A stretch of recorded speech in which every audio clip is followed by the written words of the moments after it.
Aktual mövzulardan birisi də gündəlik müzakirə olunur ki, qadınlar niyə boşanır? Qadınlar niyə boşanır?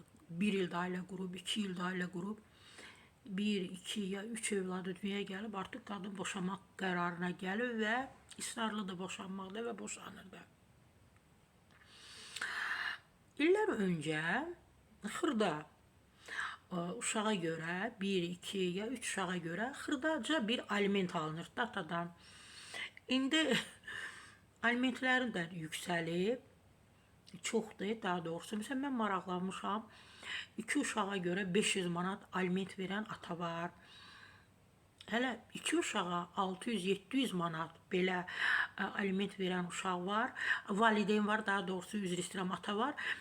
Qadın israrlıdır ki, o pul azdır, mən evladlarımı dolandıra bilmirəm. 600 manat nədir? 500 manat çox azdır, 600 manat azdır, 700 manat azdır. İndi mən o qadınlara deyirəm ki, əzizlərim, qadınlarım, sən o kişinə eyni mənzildə yaşasaydın, sən ayda uşaq var, o 2 uşağı 500 manat xərcləyəcəkdin. Gəlin səmimi olaq da qadınlar. Siz heç o evladlarınıza 150 manat da xərcləməyəcəkdiniz daha doğrusu. İndi israrla atadan 600, 700, 800 manat aliment almaq nə deməkdir?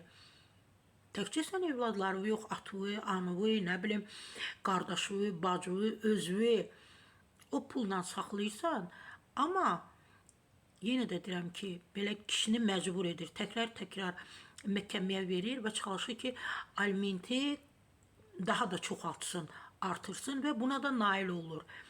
Mən düşünürəm ki, məhkəmələrin özləri də ədalətli olmalıdır. Hansı ki 500 manat aliment 2 uşağa ödənilirsə, 3 uşağa 600, 700, 800 ödənilirsə aliment, mən düşünürəm ki, heç məhkəmə təkrar müraciət edən analar baxmasınlar.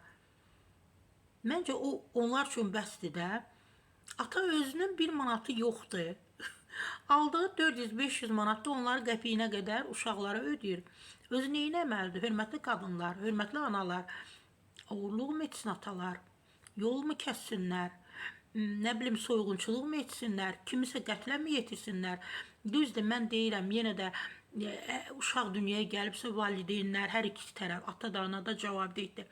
Amma qadınlar düşünür ki, müstəqil və 500, 600, 700 manat həyat yoldaşından alacaq. Onun paltarını yumur, ona yemək pişirmir, onun qulluğunda durmur, ona heç bir xidməti olmur, amma pul ona gəlir. Məncə biraz qadınlar da ədalətli olmalıdır.